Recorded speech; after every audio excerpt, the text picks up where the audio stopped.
Good morning बच्चों।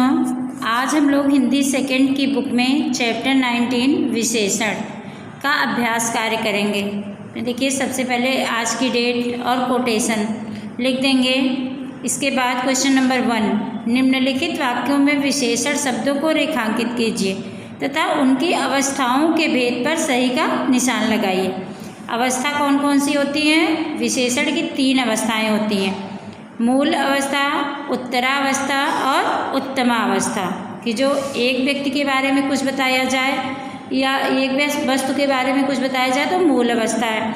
अगर 2 व्यक्तियों या वस्तुओं में तुलना की जाए तो वह उत्तरावस्था।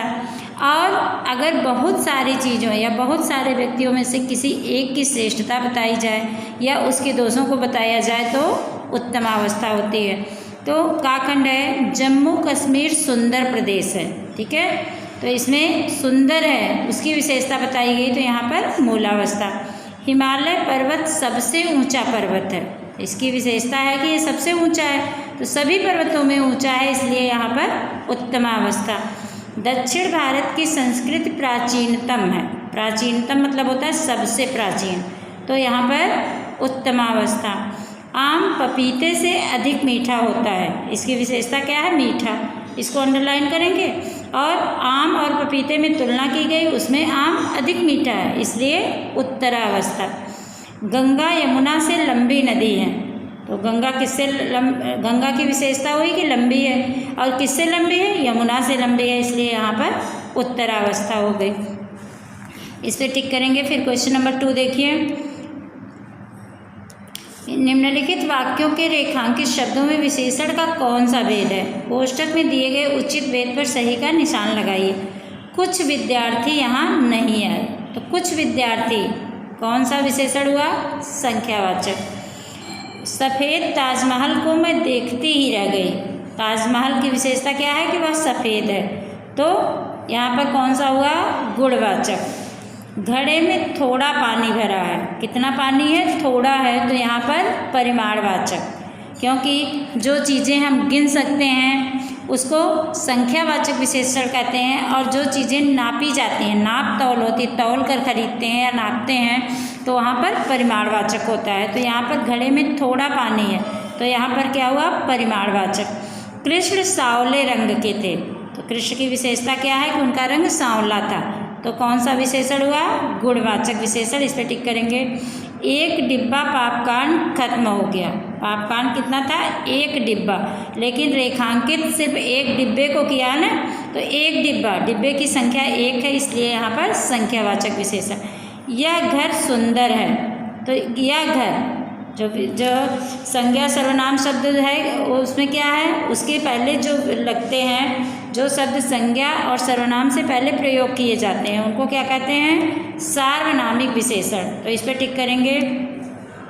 इसके बाद देखिए क्वेश्चन नंबर 3, एक घर में विशेषण और विशेष बैठे हैं, आप दोनों घर में से उपयुक्त शब्द छांटकर विशेषण विशेष के जोड़े बनाइए। इस घर में विशेषण बैठे हैं, इस घर में विशेष बैठे हैं, तो कौन सा विशेषण किस विशेष के साथ मैच कर रहा है उसको आपको लिखना। जैसे कि एक उदाहरण दे दिया है कि थोड़ी चीनी, ठीक है, थोड़ी यहाँ से उठाया और यहाँ से चीनी उठाया, लेकिन यह सही हो गया कि थोड़ी चीनी, चीनी की मात्रा कम है, तो वैसे ही विशाल, तो विशाल के साथ क्या होगा? विशाल हाथी, ठीक है। फिर ठंडा पानी, ठंडा के साथ ठंडा चीनी तो होगा नहीं, ठंडा बोतल तो होगी नहीं, तो ठंडा पानी। 5 बोतल, फिर नीला आकाश, फिर छोटी लड़की। इस तरह से विशेषण और विशेष का जोड़ा बनाएंगे। इसके बाद दूसरे पेज पे आ जाइए, क्वेश्चन नंबर 4। इसमें देखिए, कोष्ठक में दिए गए शब्दों के उचित विशेषण रूप भरकर वाक्य पूरा कीजिए। इसमें कोष्ठक में शब्द दिए गए हैं, लेकिन यहाँ विशेषण रूप लिखना है कि जैसे अम्मा ने, रिक्त स्थान दिया गया दलिया बनाई, तो यहाँ लिखा नमक, तो अम्मा ने कैसी दलिया बनाई? नमकीन दलिया बनाई, तो इसके विशेषण रूप से इसको भरना है। इसी तरह रेहान सफ़ेद टोपी पहनकर आया, पृथ्वी की भीतरी सतह भी गर्म होगी, मनोज ने पूरी किताब पढ़ी है, करेले का बीज कड़वा होता है, इसके बाद क्वेश्चन नंबर 5, निम्नलिखित वाक्यों को दिए गए शब्दों से पूरा कीजिए। इसमें देखिए 5 ऑप्शन दिए गए हैं, इधर 5 वाक्य दिए गए हैं। कौन सा विशेषण किसके साथ सही हो रहा है, किस वाक्य में किसकी आवश्यकता है, उसको भर करके लिखना है। जैसे कि जो शब्द संज्ञा या सर्वनाम के गुण दोष आदि को प्रकट करते हैं उन्हें कौन से विशेषण कहते हैं, गुणवाचक।